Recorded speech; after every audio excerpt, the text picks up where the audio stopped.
Hello friends, welcome to chemistry Learnopedia. So finally CSIR NET June 2020 का exam हो चुका है और अगर इसके लेवल की हम लोग बात करें तो लेवल अब मॉडरेट में यहाँ पे इसको रख रहा हूँ, क्योंकि पार्ट ए में अगर आप लोग एसएससी बैंक या कैट वगैरह की तैयारी कर रहे हैं तो ये आप लोगों के लिए आसान है पार्ट ए। बाकी अगर एज अ केमिस्ट और केमिस्ट्री स्टूडेंट बात करें तो ये पेपर उतना आसान नहीं था, पार्ट ए उतना आसान नहीं था। बात करते हैं हम लोग पार्ट बी की। पार्ट बी में जो लेवल में रखूंगा वो अब मॉडरेट रखूंगा, क्योंकि इसमें कई सारे क्वेश्चन ऐसे थे कि जो बिल्कुल एंटायरली डिफरेंट थे। बायो इनऑर्गेनिक केमिस्ट्री काफी डिफरेंट थी।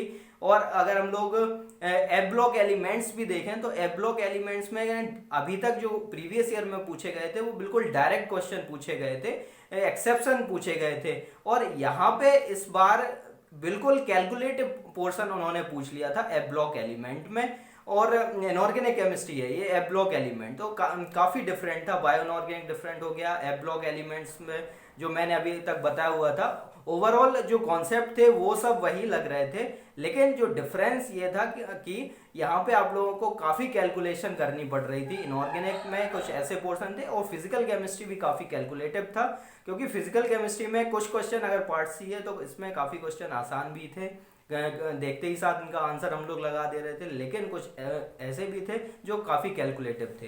क्वांटम से जो क्वेश्चन थे वो मिले जुले हुए थे, आसान भी थे। कोई क्वेश्चन 2 से 3 क्वेश्चन आसान थे और 2 से 3 क्वेश्चन ओवरऑल टफ थे। अगर हम लोग एडजॉर्प्शन की बात करें, सरफेस केमिस्ट्री में मैंने अपनी वीडियो में बोला हुआ था कि अगर आप लोगों ने एक कोई भी वीडियो सरफेस की पढ़ी हो या ना पढ़ी हो, लैंगम्यूर जरूर पढ़िएगा। तो लैंगम्यूर से एक डायरेक्ट क्वेश्चन पूछा गया था, theta is equal to KP upon 1+kp। इस फॉर्मूले पे बेस्ड एक डायरेक्ट क्वेश्चन पूछा गया था, उसका आंसर था 0.75। अगर आप लोगों ने किया है तो उसका आंसर आप लोग नोट करिए, 0.75 उसका आंसर था। थर्मोडायनेमिक्स में मैंने बताया हुआ था कि अगर आप लोगों को जब भी du बाई डेल भी पूछा जाए कॉन्स्टेंटी तो वो क्या कहलाएगा, पार्शियल प्रेशर कहलाएगा, इंटरनल प्रेशर कहलाता है। और उसकी वैल्यू अगर रियल गैस है तो a अपॉन वी स्क्वायर होती है, और n मोल है n square N A square upon V square होती है। और अगर हमारे पास आइडियल गैस है तो उसकी वैल्यू 0 होती है। सो यहाँ पे आंसर हमारा बना हुआ था a अपॉन वी स्क्वायर। इस बार ग्रुप थ्योरी से काफी क्वेश्चन पूछे गए थे। और स्टैटिस्टिकल थर्मोडायनेमिक मैंने जो क्रैश कोर्स कराया हुआ था तो क्रैश कोर्स से भी ये बिल्कुल एक डायरेक्ट क्वेश्चन था। अगर आप लोगों को फॉर्मूला है तो फॉर्मूला बेस्ड एंट्रोपी का एक क्वेश्चन पूछा गया था। तो एस इज इक्वल टू था U minus U naught upon T plus N R L N Q करके, क्यू जहाँ पे क्या था पार्टीशन फंक्शन था। तो पार्टीशन फंक्शन की वैल्यू आप लोगों को याद रखनी होती, यानी क्यू की वैल्यू आप लोगों को वहां पे पुट करनी थी। अगर हम लोग सॉलिड स्टेट की बात करें तो सॉलिड स्टेट से भी 2 क्वेश्चन पूछे गए थे। और टर्म सिंबल D3 एक बिल्कुल डायरेक्ट क्वेश्चन था। D3 टर्म सिंबल वाली वीडियो मैंने पढ़ाया हुआ था तो उसमें भी बोला हुआ था कि डायरेक्ट टर्म सिंबल पूछ लिया जाता है, तो आप लोगों को याद रखना है कैसे। तो D3 वाला जो D3 इलेक्ट्रॉनिक कॉन्फ़िगरेशन का पूछा गया था तो उसमें आंसर हो जाता हमारा 4F, और यहाँ पे जो J वैल्यू होती है वो 3/2 हम लोग ले सकते हैं। और एक्सेस मोलर एंट्रोपी की वैल्यू भी पूछी गई थी, जो कि मैंने अपने थर्मोडायनेमिक्स की वीडियो में करवाई हुई थी।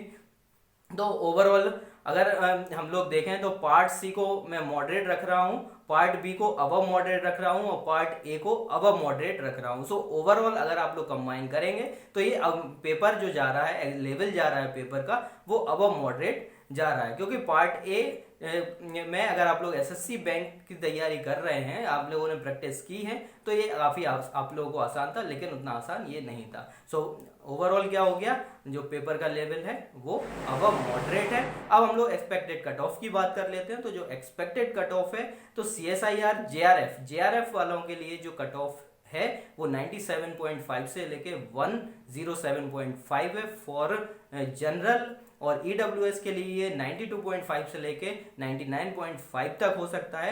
और उससे अगर आप लोग 10 कम कर देंगे तो LS का ये कट ऑफ हो जाएगा। और बाकी जितनी भी जो क्वेश्चन है अगर आप लोगों को याद है तो फिजिकल केमिस्ट्री के क्वेश्चन है, इनऑर्गेनिक के क्वेश्चन है, तो आप लोग कमेंट करके बता भी सकते हैं। और जितने क्वेश्चन मुझे याद हैं तो उसकी वीडियो में 1 से 2 दिन में अपलोड कर दूंगा। तो बने रहिए केमिस्ट्री लर्नोपीडिया के साथ एंड सब्सक्राइब करिए। Thanks for watching and subscribe the channel.